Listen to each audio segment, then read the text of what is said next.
Okay, hello po mga kababayan kong Pilipino. Nandito naman po tayong muli. Dalawang topic po ang gusto kong pag-usapan natin ngayon. Una ay yung tungkol dito sa magiging policy ng bagong presidente ng Amerika na si Donald Trump. Yung tungkol po sa deportation, immigration and deportation, na kung saan affected po yung mga kababayan nating Pilipino na nagtatrabaho dyan sa Amerika. Na ang sabi nga po, may napanood ako na short video tungkol dyan sa deportation na mangyayari po by January. So, November, December, mayroon pa naman po tayong 2 months para makapaghanda. Ibig sabihin, yung mga naka-empleyo, yung mga nagtatrabaho sa kasalukuyan, ay pwede nang magpaalam sa kanilang mga amo, di ba? Pwede nang magprepara sa pagbabalik sa Pilipinas. Syempre mga kababayan, wala naman po tayong magagawa dahil kumbaga yan ay pulisiya ng gobyerno ng Amerika na gusto kasi nilang maghigpit tungkol sa mga illegal immigration. Actually, kung mga Pilipino lang naman po ang pag-uusapan, parang for the Filipinos, Filipino immigrants, parang wala naman sanang problema ang bansang Amerika sa mga Pinoy, di ba? Kasi yung mga Pilipino, masisipag, mababait, hindi naman mga war freak, di ba?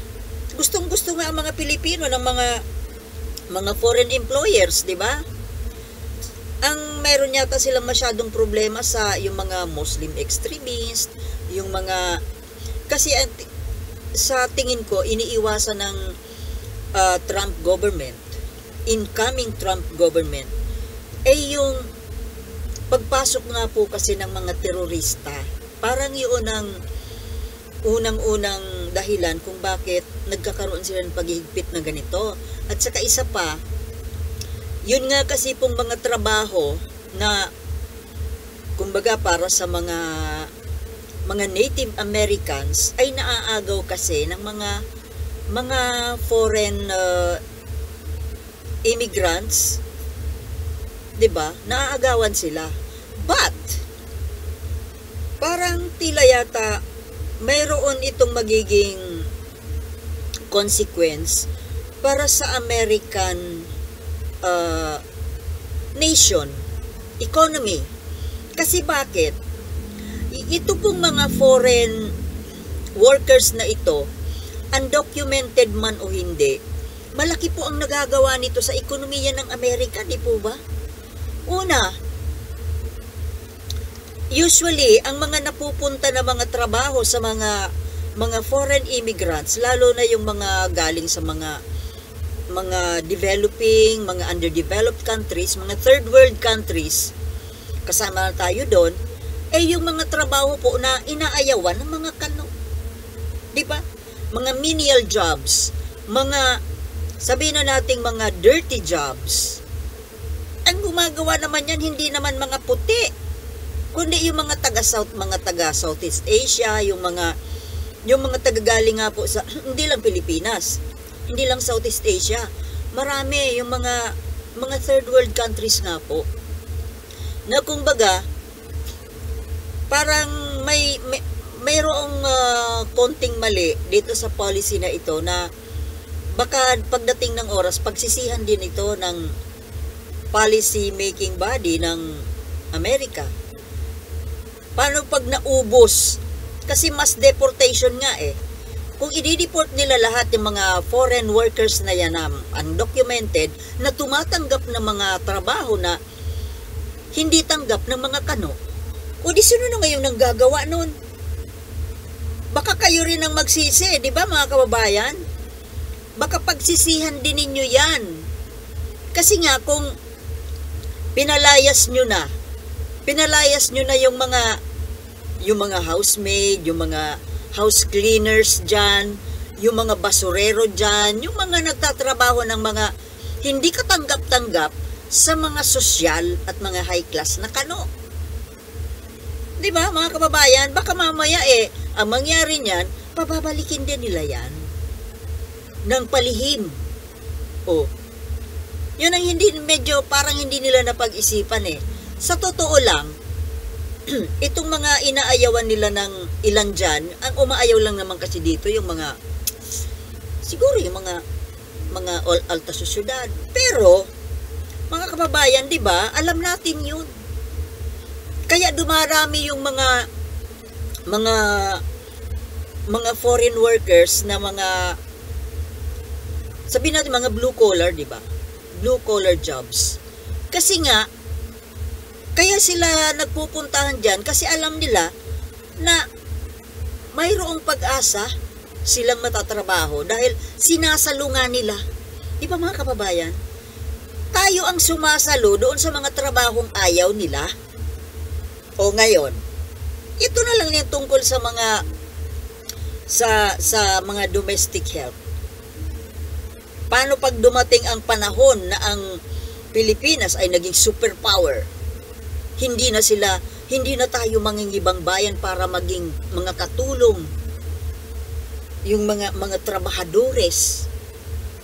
Paano sila?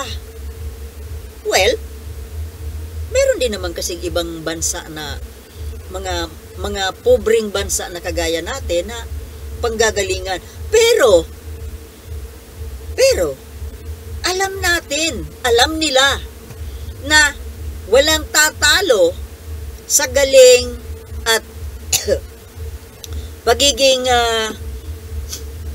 ethical worker, sipag ng mga Pinoy. Di ba? Sa totoo lang yan.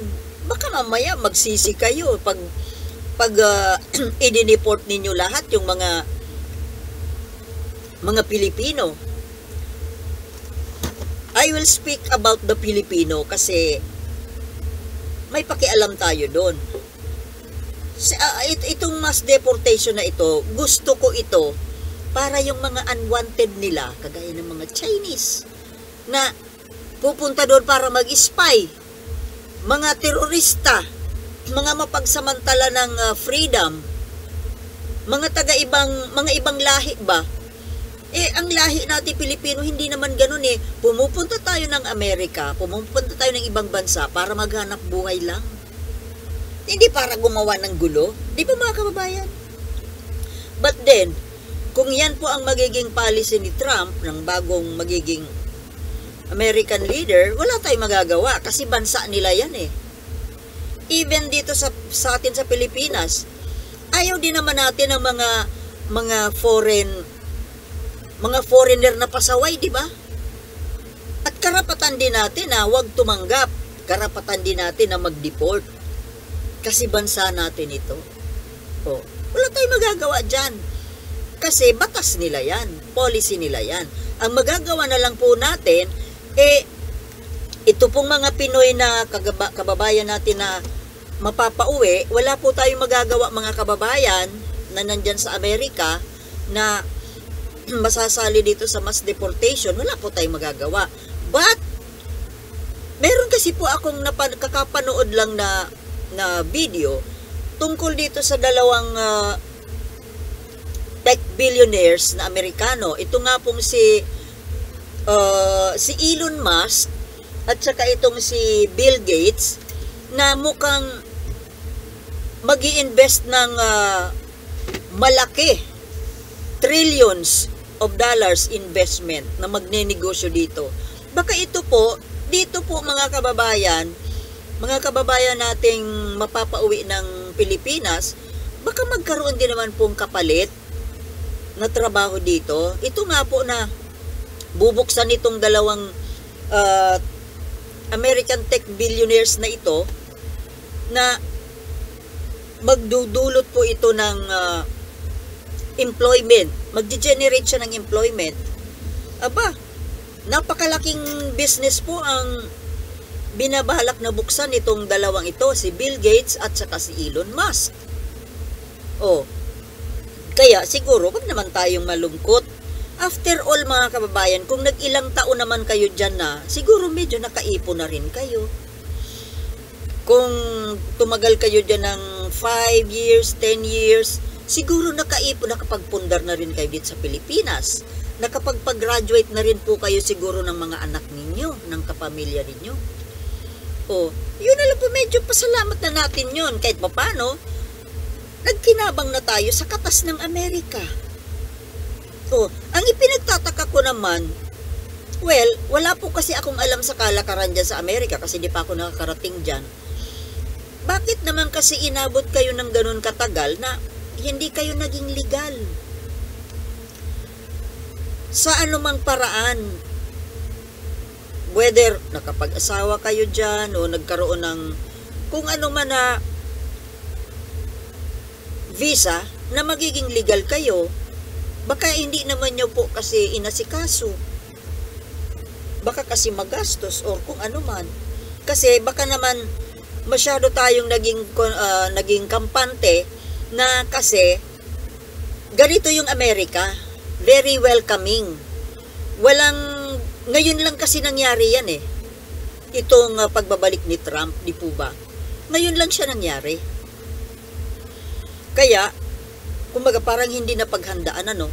Pero sa palagay ko naman po marami tayong mga kilala na mga nagtrabaho sa Amerika, nakapagpundar naman sila. Okay naman kahit na umuwi na sila ng Pilipinas eh, mabubuhay na sila dito. O kung may puhunan ka, nakapagpundar ka ng puhunan eh, bakit hindi kayo dito magtayo ng maliit na negosyo? Makakapagbigay pa kayo ng employment sa mga kababayan natin dito na kulang tayo sa mga trabaho. 'Di ba? Wala po tayong magagawa diyan.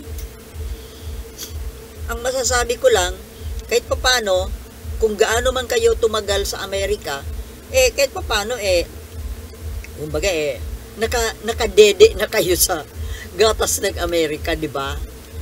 Sana naman nakapagpundar na. Okay na 'yon. At anyway, si Trump naman po hanggang 4 na taon lang. 'Di ba? And 4 years is too short. 'Di ba? Too short. Kung mag-re-elect, hindi na siguro siya pwede mag-re-elect kasi nagkaroon na siya ng yung first term niya eh. At saka 78, 82, although masyado pa siyang energetic, pero ito lang naman siguro na what if pagbaba ni Trump sa after 4 years, baka maging maluwag ulit. Who knows? Or, ngayon pa lang, bakit hindi kayo lumipat ng Canada? Diba? Sa Canada parang open, walang Trump doon. At alam ko, maraming nangangailangan ng mga foreign workers, in need ng foreign workers po, mga career, mga professionals, especially galing Pilipinas, gustong-gusto ng Canada ang mga Pilipinong professionals eh. Malaking market pa po ang Canada. So siguro, you still have 2 months, siguro mag-ano-ano na kayo kung ayaw nyo bumalik ng Pilipinas, di ba?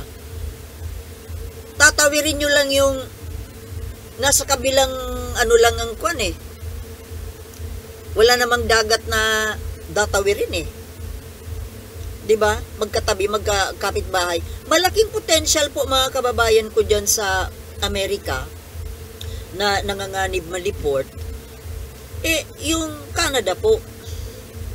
Mag-Canada na lang po muna kayo. Kung tutuusin parang halos parehas din lang ang sistema ng Canada at saka Amerika.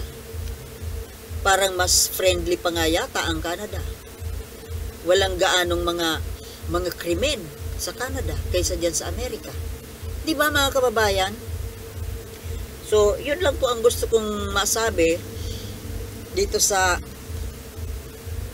mga dito sa magiging bagong patakaran ng Amerika pagdating sa mga immigrants. Gusto lang po yata kasing ah, tanggalin ng Amerika yung mga pasaway na foreigner.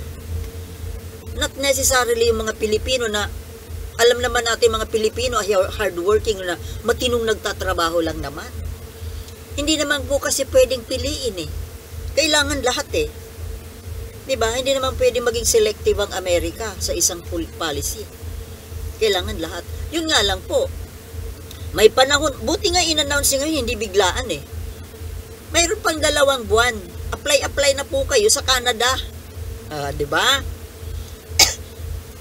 At gaya nga po ng sabi ni Ambassador Romualdez na kailangang sundin, wag na po nating hintayin pa na tayo ay ma-deport kasi pag na-deport pa kasi tayo maba-blacklist po kayo. 'Di ba? Maba-blacklist po kapag na-deport. Maba-blacklist, hindi na kayo makakapasok ng Amerika uli or mababan lang po kayo yata ng 10 years bago makabalik ulit ng Amerika, makapasok. Kahit na siguro tourist, baka hindi nila tanggapin yung mga na-deport. Sa pagkakaintindi ko yata, parang ibaban kayo ng pag na-deport, ibaban for 10 years. And then after 10 years, baka maging questionable pa kung tatanggapin kayo uli. Kaya kung siguro the best thing to do right now is lumipat na lang po kayo ng bansa. Tawid border na lang muna po kayo. Maganda rin sa Canada eh. Maganda pati lahat, pati healthcare doon. At yun nga po ang maganda sa Canada kasi nangangailangan sila ng mga professionals or kahit na skilled workers, yung mga farm workers, marami din po doon, hindi lang naman Amerika eh. 'Di ba, mga kababayan? So, ang isa pa po na topic na gusto kong talakayin dito po sa inyo, ito nga pong tungkol sa mga bagyo.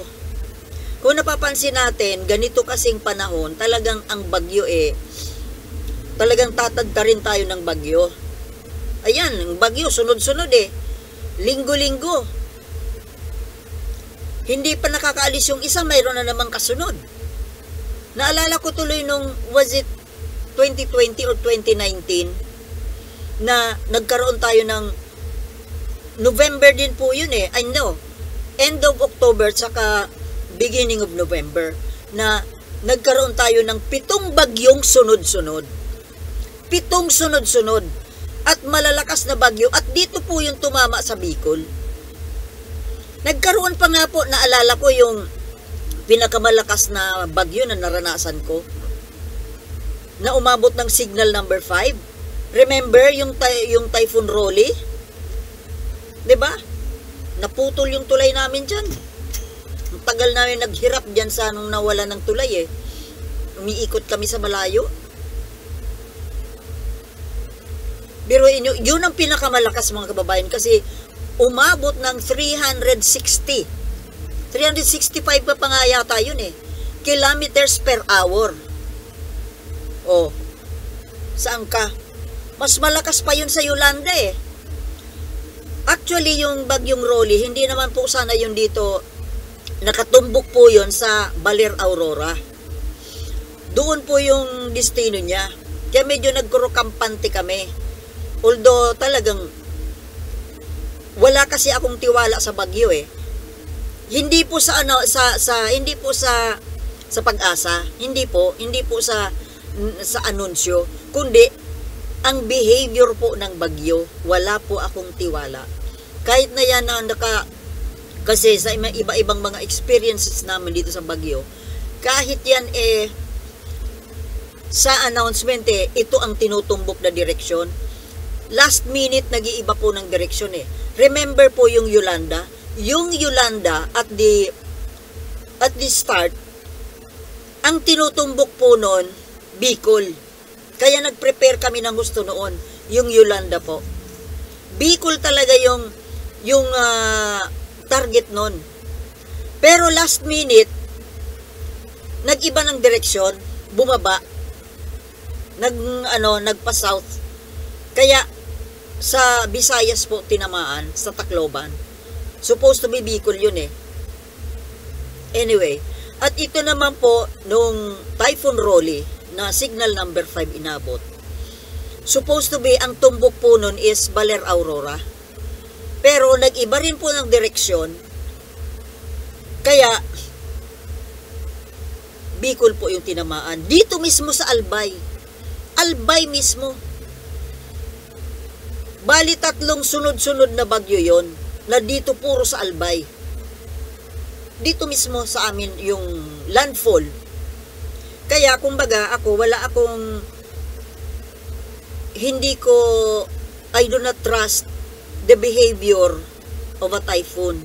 Kahit sabihin pa ng announcement pa ng Pag-asa Weather Bureau na ang direksyon niyan ito ganito, last minute nag-iiba po ng direksyon. Kaya ngayon, bakit ko po tinatalakay itong tungkol sa bagyo? Kasi mga kababayan, ang hindi ko po maintindihan, ang bagyo po talagang nandyan, nangyayari. Hindi po yan mawawala.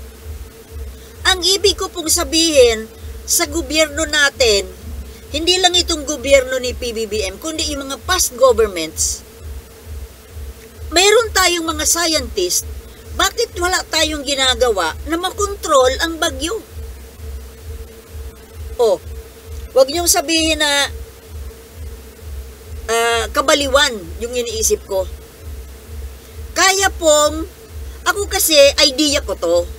Hindi ako scientist, pero, kumbaga, kung nakokontrol nga po natin, di ba mayroong sa Amerika na nagmamanufacture sila ng weather? Then duda ko nga yung mga malalakas na bagyong yan na tinitesting nila dyan sa Pacific Ocean eh. Mga testing yan eh. Ano ba yung pangalan ng company na yun? Ano yun eh?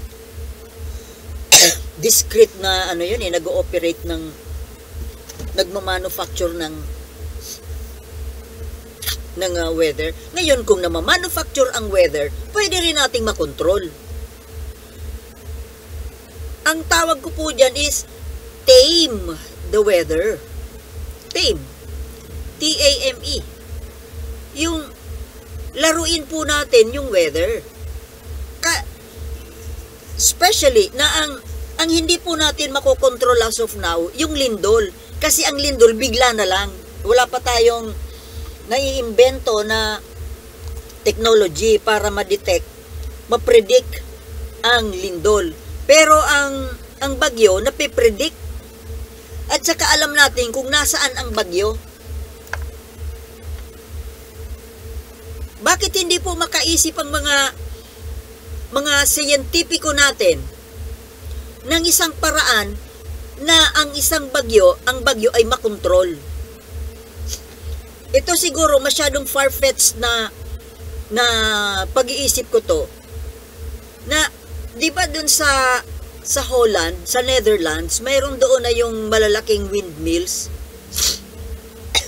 Mga tiilong ko. Windmills na, kasi sila, ang lupa nila is below sea level. Kaya para makontrol yung dagat nga yun eh. At ang dagat nandiyan dyan, forever nandiyan dyan, minuminuto nandiyan. Bakit kaya nilang kontrolin na harangin? Ito pa kayang bagyo na bihira lang naman pati dumating at napipredict? Ang ibig kong sabihin, ewan ko kasi hindi ako scientist, pero parang may nai-imagine ako, idea na kung paano itong bagyo, hindi kaya pwedeng basagin yan? Di ba umiikot lang naman yan? Umiikot ganyan. Parang ang imagination ko, parang sort of a laser light. Imagination ko lang to dahil hindi man ako scientist.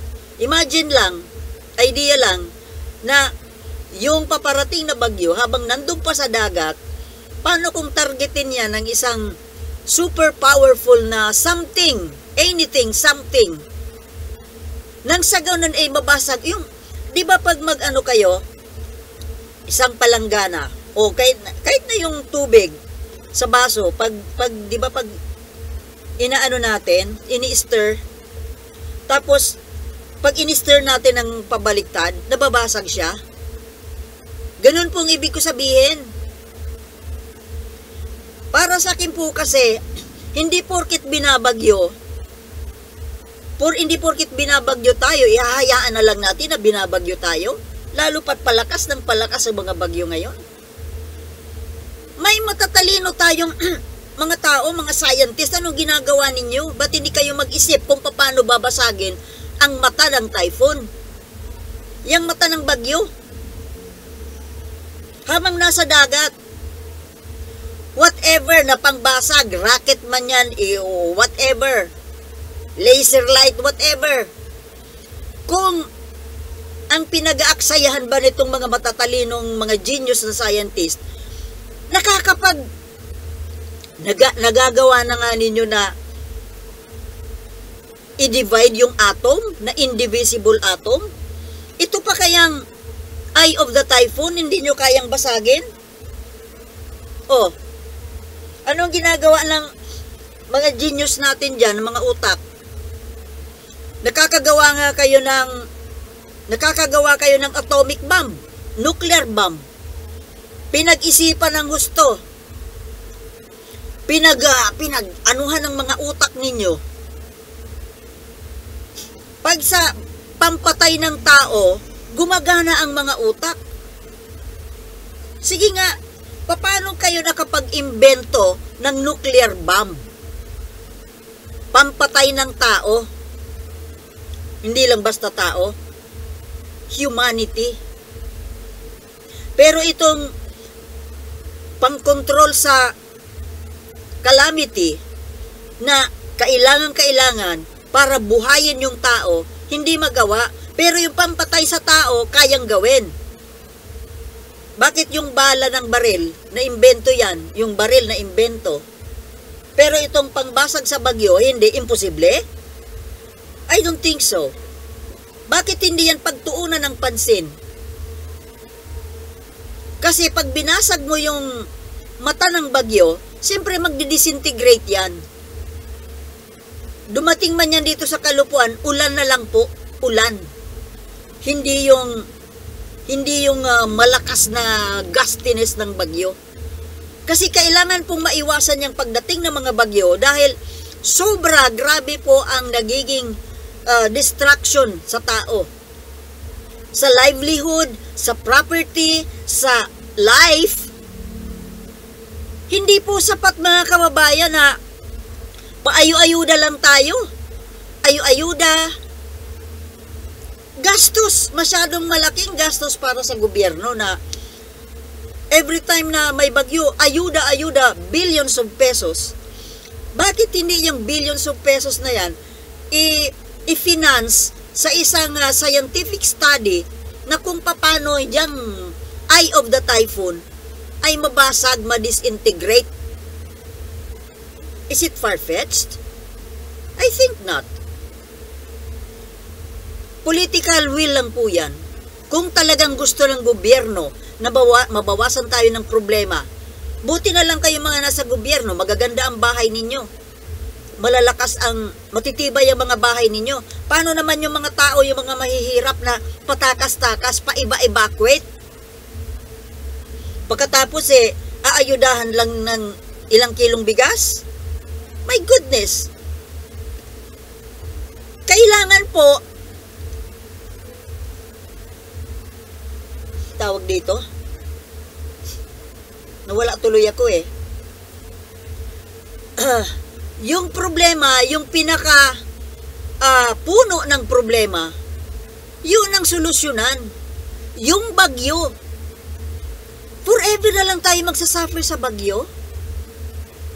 Yung mga magsasaka, yung mga tanim nila na nadidestroso, yung mga mangingisda, hindi makapunta sa dagat. Dahil dyan sa bagyo. Do you get me, mga kababayan? Kailangan pong mayroong gawin ang gobyerno. Ano yung tawag dyan? R&D, Research and Development. Bakit hindi yan pondohan ng gobyerno? Hindi lang gobyerno ng Pilipinas, kundi magtulong-tulong po, mag-collaborate yung mga bansa na all the same, puro apektado ng bagyo na nanggagaling dito sa Pacific Ocean. Sasabihin nyo baka kabaliwan? I don't think so. Kasi ako po naniniwala ako na kapag ang idea po nabuo sa utak ng tao, 99% kaya yan na ma-put into action. Yun po ang paniniwala ko. Kasi kahit anong bagay, nag-uumpisa sa loob ng utak, di ba? Idea, germ of idea. Kaya itong naalala ko nung panahon ni Marcos Sr., parang inumpisahan niya na yun na gawin yung research and development dyan na parang ano nga yun parang rocket, missile ba, na itatarget sa namumuong bagyo, eye of the typhoon, para basagin yung bagyo. O bakit? Kung naisip yun ni Marcos, bakit hindi ngayon gawin? Inuumpisahan niya na yun ng sayang nga lang kasi napatalsik siya Kasi kung talagang hindi napatalsik si Marcos, wala tayong mga problemang ganito. Superpower ang Pilipinas. Mga buwisit kayo. Buwisit kayo mga nagpatalsik kayo kay Marcos. Buwisit ako sa inyo.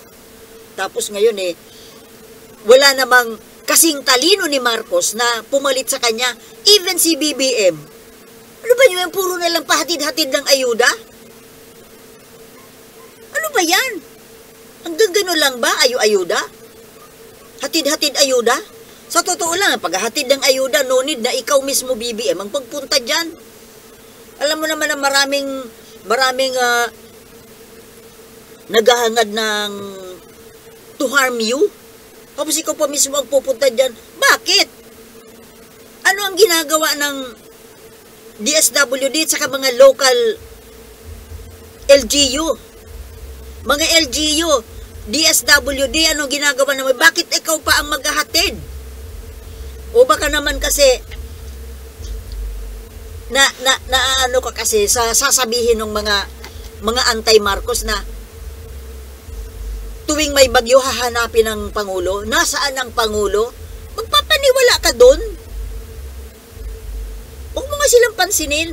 Ang trabaho ng executive, mag-utos, mag-delegate ng trabaho, hindi ikaw mismo ang mamumudbod. Klase. Ewan. Ang trabaho sana ng presidente ay mag-isip ng mga idea kung paano masosolve ang mga problema. Malalaking problema ng bansa. Kagaya nitong bagyo. Mr. President BBM, ako'y nanawagan po sa inyo. Bakit hindi ninyo balikan yung project noon ng tatay nyo na yung tungkol sa rocket, missile ba yun o rocket, na pambasag sa bagyo? Ba't hindi nyo balikan yun? Yun ang gastusan nyo ng billion. Kasi nauubos lang po ang billion na pondo natin sa kakabigay, papamudbod ng mga... Kailangan matigil ang pamunuwod ng ayuda.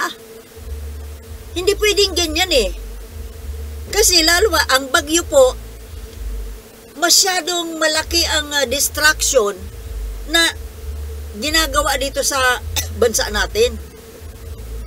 Unang-una sa agriculture, sa infrastructure.